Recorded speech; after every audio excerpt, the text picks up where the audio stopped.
प्यारे बच्चे, आज का टॉपिक है फ्यूचर कंटिन्यूअस टेंस। कंटिन्यूअस को इम्परफेक्ट भी कहा जाता है, परफेक्ट नहीं, इम्परफेक्ट। कंटिन्यूअस से कंटिन्यूटी पाई जाती है। हिंदी में इसका पहचान है ता रहेगा, ती रहेगी, ते रहेंगे। क्या हिंदी में पहचान है? ता रहेगा, ती रहेगी, ते रहेंगे। रहा होगा, रही होगी, इसका कोई पहचान नहीं है। यदि इसको फ्यूचर से जोड़ के समझते हैं तो हम कहेंगे कि अज्ञानता है। ता रहेगा, ती रहेगी, ते रहेंगे अगर रहेगा तो फ्यूचर होगा, वरना रहा होगा, रही होगी, इसे फ्यूचर किसी कीमत में नहीं होगा। चलिए हम इससे पहले डिस्कस कर लेते हैं, फिर मैं डिस्कस करूंगा कंटिन्यूअस पे। चलिए बताता हूँ।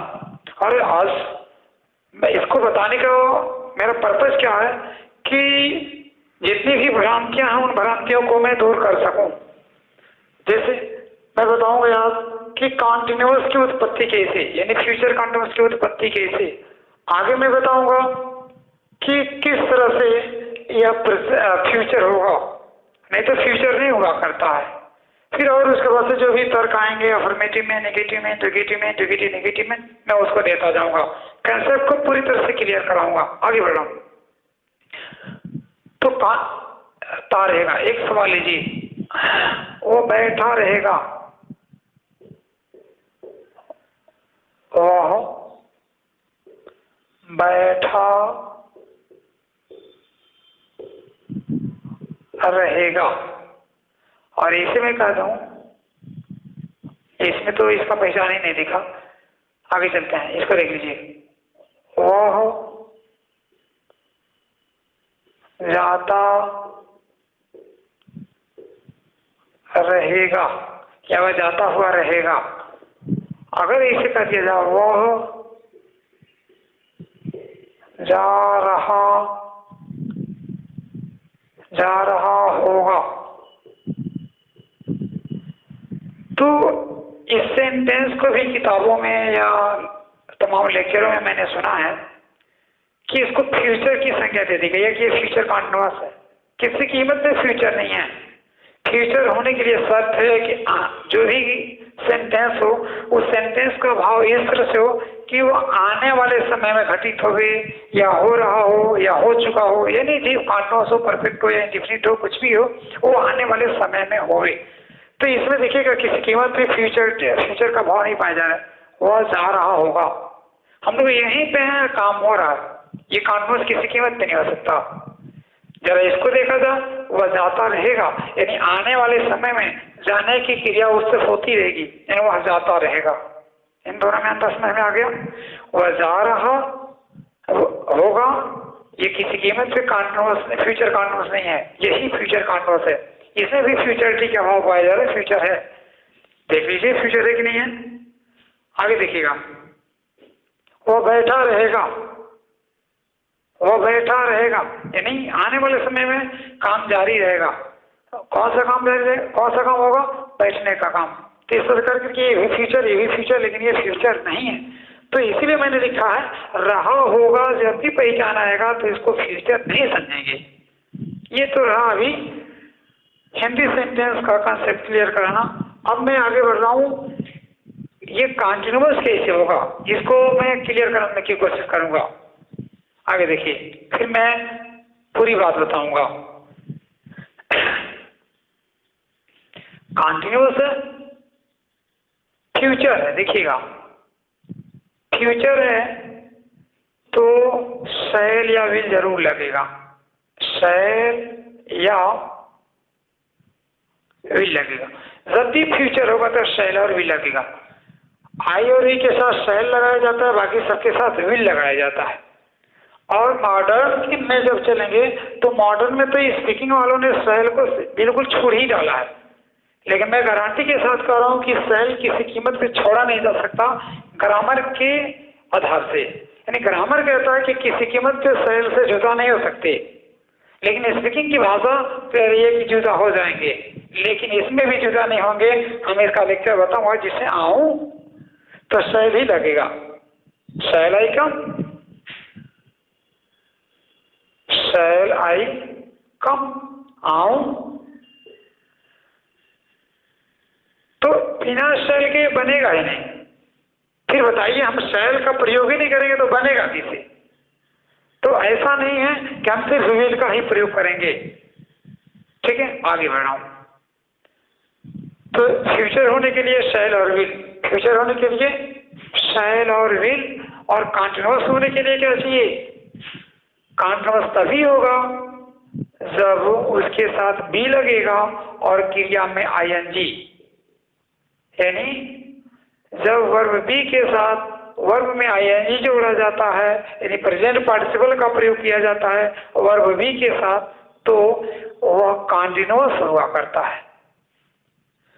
अब यही अगर प्रेजेंट में होता तो बी का रूप इज ए मार होता, पास्ट में होता तो वाज या वर होता और उनके साथ क्रिया का आईएनजी फॉर्म हुआ करता।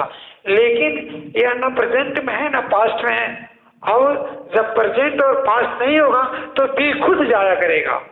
किसके भाव को प्रकट कराने के लिए? कॉन्टिन्यूटी के भाव को प्रकट कराने के लिए। तो जब भी आप कॉन्टिन्यूअस कहेंगे तो कॉन्टिन्यूअस होने के लिए बी के साथ वर्ब में आईएनजी का होना एकदम कंपलसरी है, ठीक ना। इसके लिए भी मैं वीडियो एक बनाया था, कॉन्टिन्यूअस वाली वीडियो में, प्रेजेंट कॉन्टिन्यूअस या किसी कॉन्टिन्यूअस में मैंने इसमें पूरी तरह से लेक्चर दिया है ना, कि किस तरह से कॉन्टिन्यूअस होगा और क्यों बी और वर्ब में आईएनजी को एक साथ रखा गया है। मैंने इस पे पूरी तरह से लेक्चर दिया है। आगे बढ़ते हैं। तो अब शैल और विल के साथ बी खुद चलाएगा और कंटिन्यूटी का भाव पूरा होता रहेगा। देखिएगा अब क्या हो जाएगा, तो फिर हिंदी में पहचान होगा ता रहेगा, ती रहेगी, ते रहेंगे, लेकिन इंग्लिश में क्या पहचान होगा? शैल बी या विल बी प्लस वर्ब में आईएनजी, प्लस वर्ब में ING, shall be will be plus verb में आईएनजी। ये हमारा पहचान हो गया फ्यूचर कॉन्टिन्यूअस का, फ्यूचर कॉन्टिन्यूअस का। इसको साबित किया जा सकता है कि कैसे यह फ्यूचर कॉन्टिन्यूअस है। शैल और विल जब भी लगेगा तो ये भाव बताते हैं आने वाले समय का, और बी प्लस वर्ब में आईएनजी जब भी रहेगा तो कॉन्टिन्यूअस अर्थात फ्यूचर में काम का जारी रहना पाया जाएगा। इसलिए क्या हो गया? Future continuous, future continuous. आगे बढ़े तो ये बातें समझ में आ गई। हिंदी में पहचान ता रहेगा, ती रहेगी, ते रहेगी, इंग्लिश में पहचान हो गया शैल be will be plus verb में आईएनजी। वैसे मुझे सिंपल से इस तरह से कह देना चाहिए था कि फ्यूचर कॉन्टिन्यूअस में शैल बी विल बी का प्रयोग किया जाता है और उसके साथ क्रिया में आईएनजी लगाया जाता है। तो क्या मैंने गुनाह तो नहीं कर दिया इतना एक्स्ट्रा बोल कर करके? इसकी गहराई में लेकर करके जाने की कोशिश कर रहा था। आगे बढ़।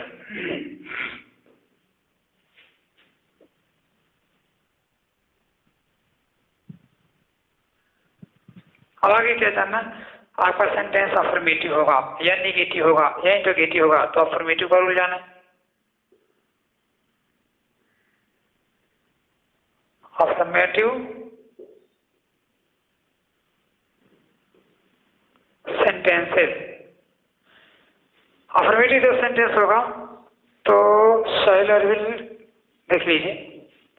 फ्यूचर है तो शैल ऑब्लिक विल प्लस दोनों के साथ बी लगना है और प्लस वर्ब में आईएनजी, ये नियम है। अब ध्यान दीजिएगा, क्रिया सब्जेक्ट के बाद आया करती है। क्रिया अपने सब्जेक्ट के तो सब्जेक्ट आगे रहेगा, शुरू में सब्जेक्ट रहेगा, उसके बाद से अगर ऑब्जेक्ट आएगा तो ऑब्जेक्ट रहेगा, नहीं तो अदर वर्ड आएंगे तो अदर वर्ड रहेंगे, तो ऑब्जेक्ट लिख देते हैं, चाहे अदर वर्ड भी लिखा जा सकता है।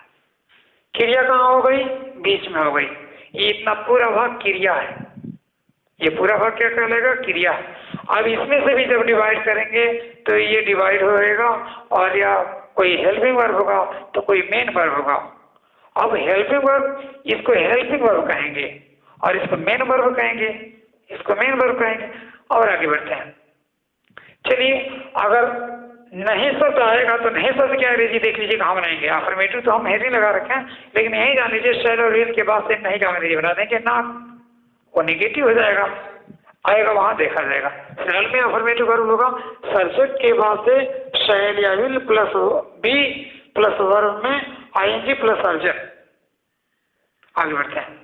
हिंदी सेंटेंस, वह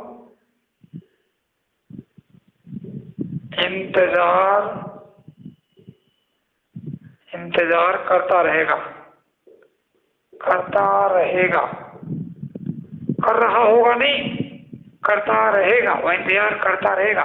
तो क्या बनेगा? ही। अब ही के बाद से सब्जेक्ट तो हमने लगा दिया, अब शैल लगाए कि विल लगाए, आई और वी के साथ शैल, बाकी सारे कर्ताओं के साथ विल का प्रयोग करेंगे। तो he will be waiting, he will be waiting, वो इंतजार कर रहा होगा, बन गया ही विल बी वेटिंग, बस बन गया ही विल बी वेटिंग। वे लोग जा रहे होंगे, वे लोग जा रहे होंगे। और ध्यान दीजिएगा, ये लग तो रहा है कि आगे किया गया तो फ्यूचर है, लेकिन फ्यूचर नहीं है, किसी की हो तो फ्यूचर नहीं है। ये लोग जा रहे होंगे यानी यहाँ पर हम हैं कहीं की संभावना व्यक्त कर रहे हैं, तो इसको फ्यूचर में डालने के लिए इसका ट्रांसलेशन होगा दे वुड बी गोइंग होगा। क्या होगा? They would be going. इसको मैंने बताया है कॉन्टिन्यूअस 13 कॉन्टिन्यूअस मैंने यहाँ बनाया, वहीं पे इसका एक्सप्लेन किया और अपनी किताब में भी मैं इसका वर्णन किया हूँ पूरी तरह से। अगला, वे लोग जा रहे होंगे नहीं कहा जाएगा, वे लोग जाते रहेंगे, वे लोग जाते रहेंगे। अब हो गया कंट्रोल, तो क्या बन जाएगा? दे विल बी गोइंग, वे लोग जाते रहेंगे। अब देखा जाए कि फ्यूचर है कि नहीं है, कॉन्टिन्यूअस है कि नहीं है। चलिए इसको सिद्ध करते हैं। तो फ्यूचर है, शैल या विल होना चाहिए, तो विल लगा है, फ्यूचर है, क्लियर हो गया। अब फ्यूचर का कौन सा भाग है ये जरा क्लियर किया जाए। इसको क्लियर करने के लिए मैं बता रहा हूँ कि बी के साथ वर्ब में आईएनजी आया हुआ, अतः यह कॉन्टिन्यूअस है, कॉन्टिन्यूअस है। कॉन्टिन्यूअस का फॉर्मेशन कैसे होता है मैं बताया था कि मैं किसी वीडियो में बता रखा हूँ, तो कॉन्टिन्यूअस वाला कोई भी वीडियो देखेंगे तो उसमें उधर इसके पहले वाली वीडियो में क्लियर हो जाएगा। अगला, ये फ्यूचर हो गया, तो पता चला कि फ्यूचर कॉन्टिन्यूअस, फ्यूचर। आगे बढ़ते हैं, वे लोग सो रहे होंगे, वे लोग सोए रहेंगे, वे लोग सोए रहेंगे, वे लोग सोए रहेंगे। क्या क्या बन जाएगा? दे के साथ लगेगा विल बी, सोए, सोए रहेंगे नहीं, सोना, सोना लिखना पड़ेगा। स्लीप, आईएनजी जुट जाएगा, दे विल बी स्लीपिंग। मैं पढ़ाता रहूंगा या पढ़ाता हुआ रहूंगा, I shall be teaching, I shall be teaching, मैं पढ़ाता हुआ रहूंगा। अब इसमें जितने भी सारे सवाल होंगे आप आसानी से बना लेंगे। एक्सरसाइज जो भी होगा देख लीजिएगा। अभी मैंने नेगेटिव का भी हेडिंग लगाया बिना नहीं शब्द का इस्तेमाल नहीं का अंग्रेजी नॉट का यूज कहाँ करेंगे ये भी मैंने बता दिया। शैल और विल के बाद से नॉट का प्रयोग करेंगे। और याद रखिएगा जब भी कोई कंपाउंड हेल्पिंग वर्ब होंगे, देखिएगा ये कंपाउंड हेल्पिंग वर्ब मैंने नाम रखा है। जब मैं डिवीजन कर रहा था वर्ब का, तो वर्ब के डिवीजन में मैंने हेल्पिंग वर्ब पे जब पहुंचा तो हेल्पिंग वर्ब को मैंने देखा कि एक तो प्राइमरी, एक मॉडल, और मॉडल और प्राइमरी को जोड़ करके जो बनाया जाता है ना, तो उसको भी मैंने एक साथ जब जोड़ा तो कहा कि ये तो कंपाउंड हो जा रहा है, इसलिए मैं उसका नाम रख दिया कंपाउंड। याद रखिएगा दोनों को इसे हेल्पिंग वर्ब कहा गया है, लेकिन मैंने क्लियर करने के लिए, साफ साफ करने के लिए उसको अलग अलग भागों में, जब वर्ब का वीडियो बनाऊंगा तो उसको देखिएगा कितना टॉप पे जाएगा। आगे कंसेप्ट को एकदम पूरी तरह से क्लियर ही करा करके छोड़ूंगा। मेरे जिस भी वीडियो को देखेंगे आप, तो हर वीडियो में एक ही उद्देश्य होगा कि कंसेप्ट का क्लियर होना। आवाज आगे बढ़ा, चलिए ध्यान दीजिएगा।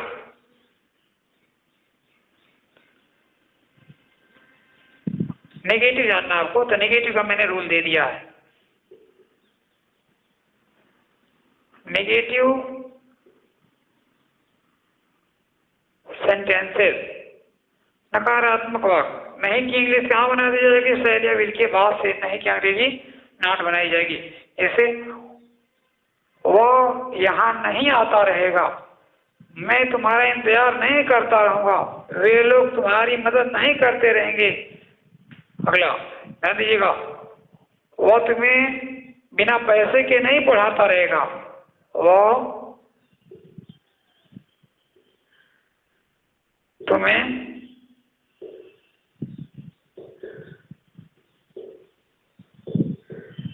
बिना पैसे के नहीं पढ़ाता रहेगा।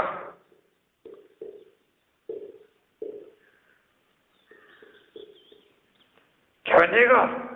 ही विल नॉट, नॉट पे लगाना, कंटिन्यू से be, he will not be, पढ़ाना का इंग्लिश पढ़ाता, पढ़ाता रहेगा, क्यों हटा देंगे, ना लगाएंगे, पढ़ाना का इंग्लिश होगा teach, teaching. He will not be teaching, किसको? तुम्हें, ऑब्जेक्ट देखिए you, और तुम्हें बिना पैसे के नहीं पढ़ाता रहे। बिना पैसे का इंग्लिश क्या बनेगा? Without money.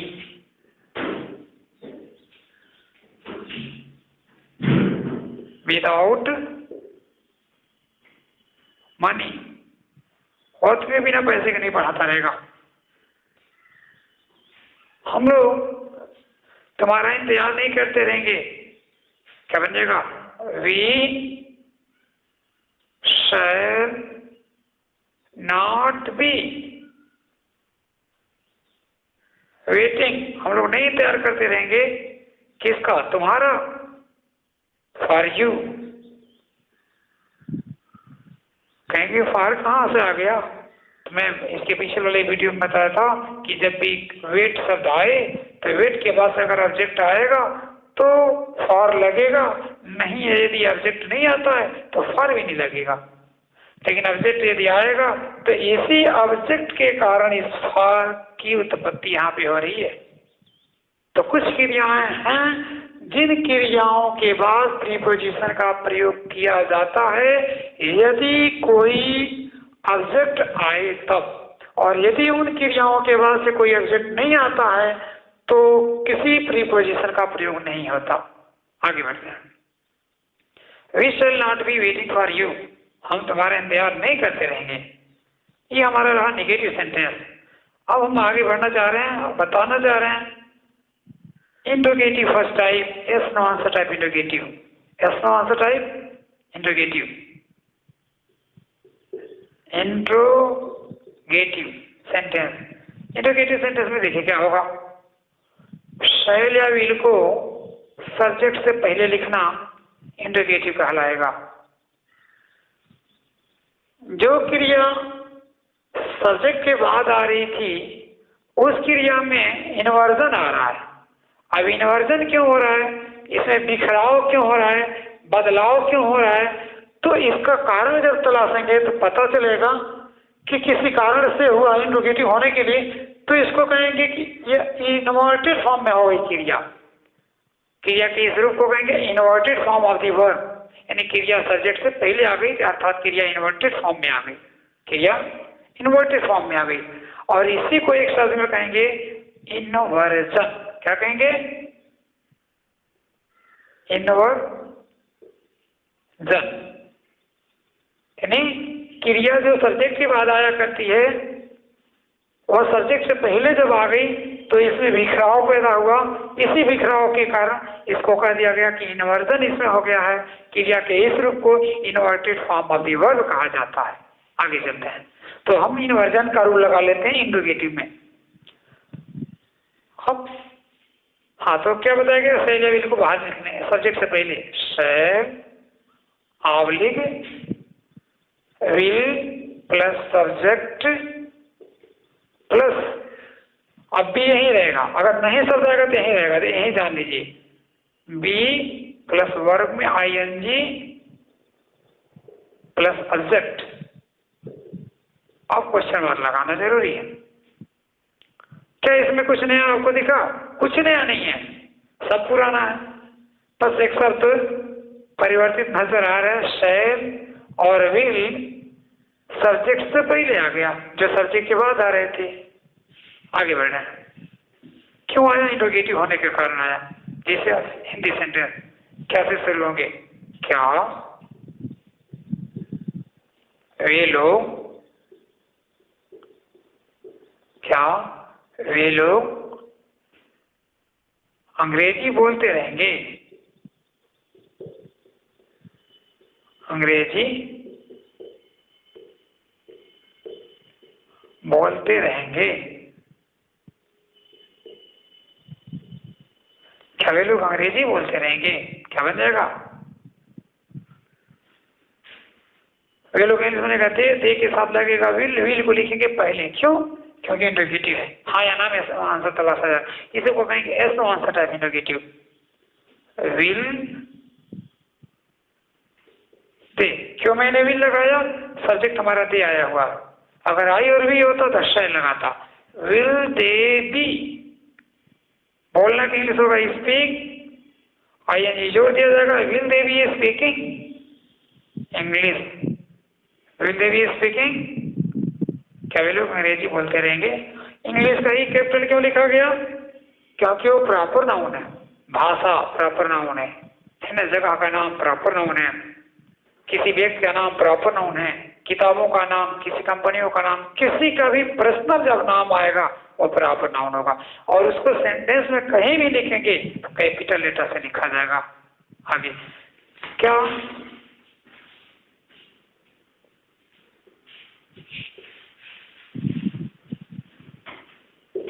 आप लोग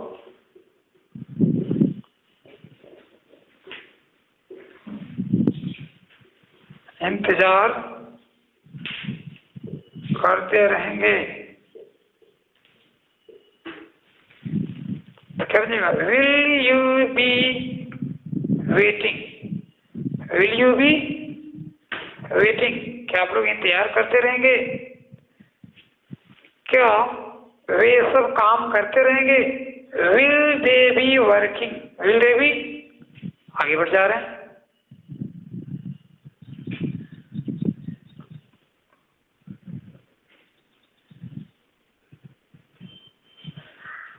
इंट्रोगेटिव में अब अगला भाग, जिस इंट्रोगेटिव नेगेटिव में बोल दे रहा हूं।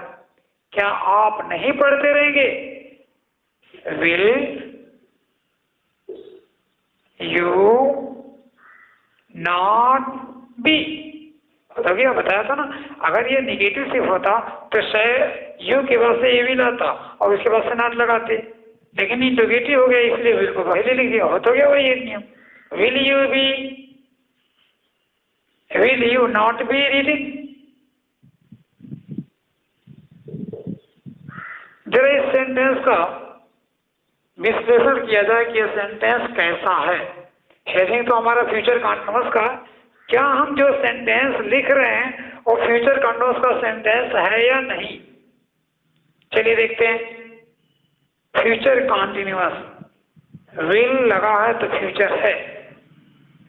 विल सब्जेक्ट के पहले आया तो इंट्रोगेटिव ही है, नॉट शब्द आया तो नेगेटिव ही है, यानी फ्यूचर का इंट्रोगेटिव नेगेटिव है। और क्या है? क्रिया में आईएनजी है, उसके पहले भी है, अतः कंटिन्यूअस है। तो अब इसका नाम पड़ जाएगा फ्यूचर कंटिन्यूअस का इंट्रोगेटिव नेगेटिव है। क्लियर हुआ? आगे बढ़ते हैं। अगर कोई प्रश्नवाचक शब्द आ जाए, क्यों, क्या, कब, कैसे, कहाँ, कौन सा, कौन सी, कितना, कितने, किसका, किसकी, इस तरह करके मैंने टोटल 46 क्वेश्चन वर्ड तैयार किया है। कोशिश करूंगा उससे एक वीडियो लेकर करके आऊं और उसका एक्सप्लेनेशन करूं। उसका डिटेल में जानने के लिए आप उस वीडियो को जरूर देखिएगा। और याद रखिएगा, प्रश्नवाचक शब्दों से पहले सिर्फ आपने प्रीपोजिशन को देखा था, और ग्रामर कहता है कि प्रीपोजिशन आ सकता है, लेकिन बेहतर यह है कि प्रीपोजिशन को सेंटेंस के अंत में लिखा जाए। जैसे विच class do you read in, इस से कहना बेहतर है, लेकिन बोलचाल की भाषा में इस से बोला जाता है। In which class do you read, तुम किस क्लास में पढ़ते हो। विच के पहले इन शब्द आपने लगाया। With home is she going, किसके साथ वो जा रही है, तो home with she going with को लास्ट में लिखा जाना चाहिए, है ना। लेकिन ऐसे प्रश्नवाचक सेंटेंस होंगे जिसमें प्रश्नवाचक शब्द के पहले नाउन आया रहेगा। क्या आया रहेगा, नाउन। चलिए उसको भी दिखाएंगे अगले वीडियो में, हो सकता है कि इसकी चर्चा आए।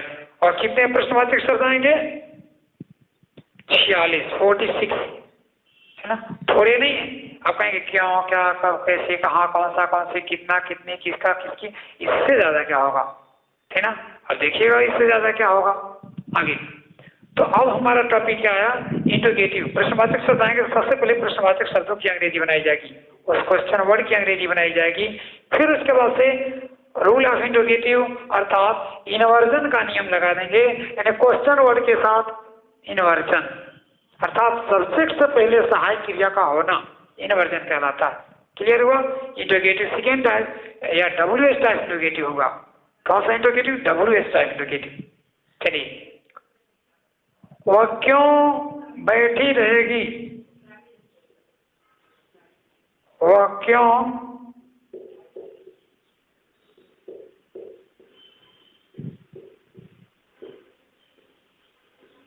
बैठी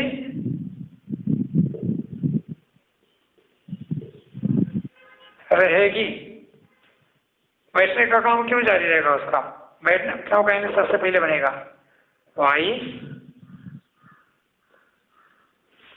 वह कहेंगे क्या बनेगा शी के साथ लगेगा विल, तब जाके सब्जेक्ट ना, Y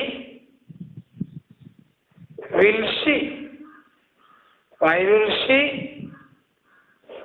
B sitting. Double I क्यों हुआ, ये सीट है, जब आई जोड़ेंगे तो सिंगल कॉन्सोनेंट था और सिंगल वावेल था, आई जब जोड़ा जाता तो इस कॉन्सोनेंट को डबल बार लिखा जाने का नियम है, बराबर कहता है। ठीक है, तो सीटिंग हो जाएगा। तो why will she be sitting, वह क्यों बैठी रहेगी। अब जरा इसको भी देख लिया जाए कि ये सेंटेंस सही है या गलत है, ये सेंटेंस सही है या गलत है। तो सेंटेंस पहले प्रश्नवाचक शब्द की अंग्रेजी बनाई गई है, फिर इसके बाद से सब्जेक्ट से पहले सहायक क्रिया का प्रयोग किया गया है, फिर इसके बाद से भी और उसके साथ जो बचे रहे उनका प्रयोग किया गया है। तो पता चला कि सही है। क्यों, क्योंकि यह सेंटेंस WH टाइप इंट्रोगेटिव है, तो पहले WH टाइप शब्द का इंट्रोगेटिव इंग्लिश बना लिया जाता है, फिर सहायक क्रिया की अंग्रेजी बनाई जाती है, फिर उसके बाद से सब्जेक्ट, फिर उसके बाद से बी लगाया जाता है और क्रिया में ING जोड़ दिया जाता है। तो कर करके फ्यूचर कॉन्टिन्यूअस का सेकेंड टाइप इंट्रोगेटिव या WH टाइप इंट्रोगेटिव हो गया। क्लियर, पढ़ते हैं। वे लोग कब पढ़ते रहेंगे, वे लोग कब पढ़ते रहेंगे, क्या बनेगा वेन। सबसे पहले प्रश्नवाचक शब्द की अंग्रेजी बना दी गई, when will they, when will they B, सही है, रीडिंग, वे लोग कब पढ़ते रहेंगे।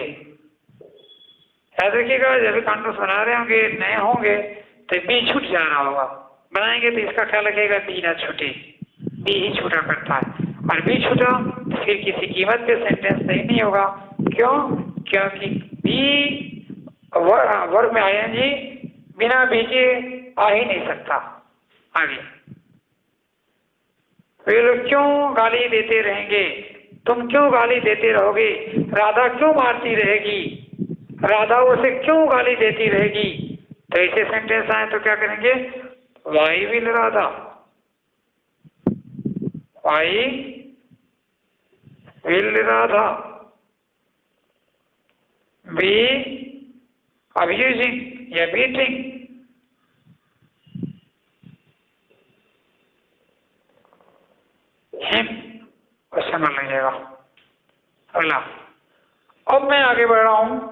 ये आप इंट्रोगेटिव देख लिए कि सबसे पहले हम प्रश्नवाचक शब्द की अंग्रेजी बना रहे थे। हिंदी में जो भी पहले प्रश्नवाचक शब्द आएंगे, जो भी प्रश्नवाचक शब्द आएंगे तो सबसे पहले उन्हीं की इंग्लिश बनाई जाएगी। अब आगे मैं बताने की कोशिश कर रहा हूं कि अगर प्रश्नवाचक शब्द कई आ गए तब के लिए नियम देख लीजिए क्या है, जान लीजिएगा। तब के लिए नियम बता रहा हूं। प्रश्नवाचक शब्द अगर यदि पहले आ जाए तब दो या दो से अधिक आ जाए, जैसे कौन क्या करता रहेगा, कौन क्या करता रहेगा, कौन क्या करता रहेगा।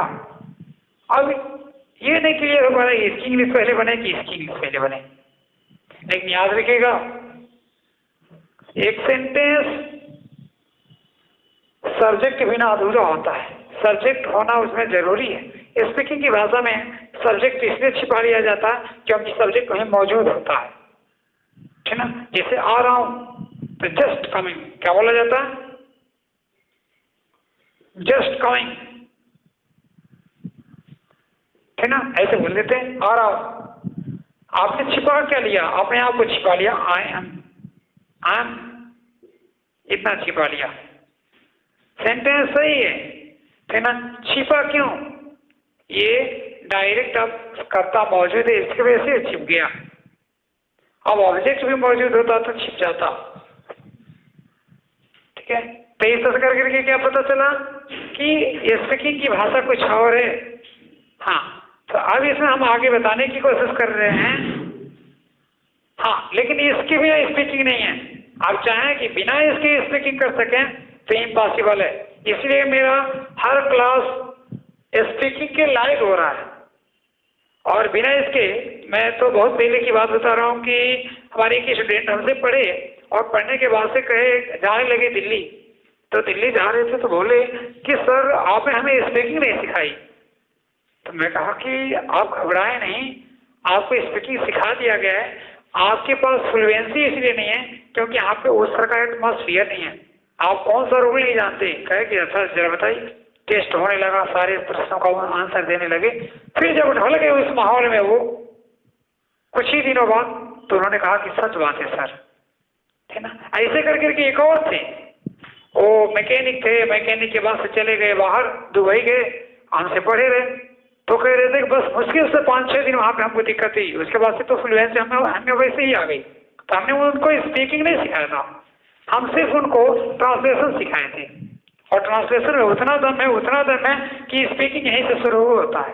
और स्पीकिंग सीखने वाले स्पीकिंग का बैनर देख करके दर बदर भटकने लगते हैं, और उस टीचर को पकड़ते अपने भविष्य को चौपट कर देते हैं, और तब भी स्पीकिंग बेहतर तरीके से नहीं आती। और वही लोग कहते हैं कि स्पीकिंग ग्रामेटिकली नहीं हुआ करता।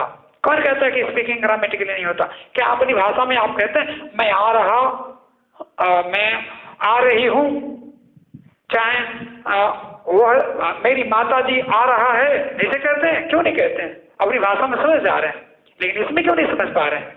तो इस तरह से करके पता चला कि ग्रामर से ही स्पीकिंग है, न कि स्पीकिंग से ट्रांसलेशन है, है ना। इंग्लिश बिना ग्रामर का हो ही नहीं सकता, अगर है तो गलत है, वो काम चलाओ लोगों के लिए है। तो ट्रांसलेशन का बेहतर ज्ञान होना जरूरी है। कौन क्या करता रहेगा, यह सब्जेक्ट की जगह पे आए। इस क्रिया को करने का काम कौन करेगा? यही शब्द करेगा, इसलिए सब्जेक्ट है। या सब्जेक्टिव केस में है ना, कहेंगे प्रश्नवाचक शब्द भी सब्जेक्ट हुआ करता है क्या? जी, इसके पहले वाली वीडियो मैंने बताया। तो ये हो शब्द है सब्जेक्टिव केस में है, ये प्रोनाउन है। कहेंगे प्रोनाउन है, कहेंगे हाँ इंटरोगेटिव प्रोनाउन है। कहेंगे कैसे इंटरोगेटिव प्रोनाउन है, ठीक ना। कहेंगे यहाँ पे नाउन छिपा हुआ, कौन? तो कहेंगे रमेश। कौन? तो Sita.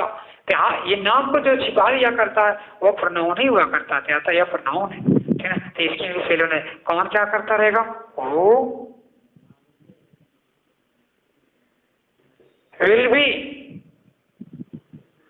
doing what? Who will be doing what?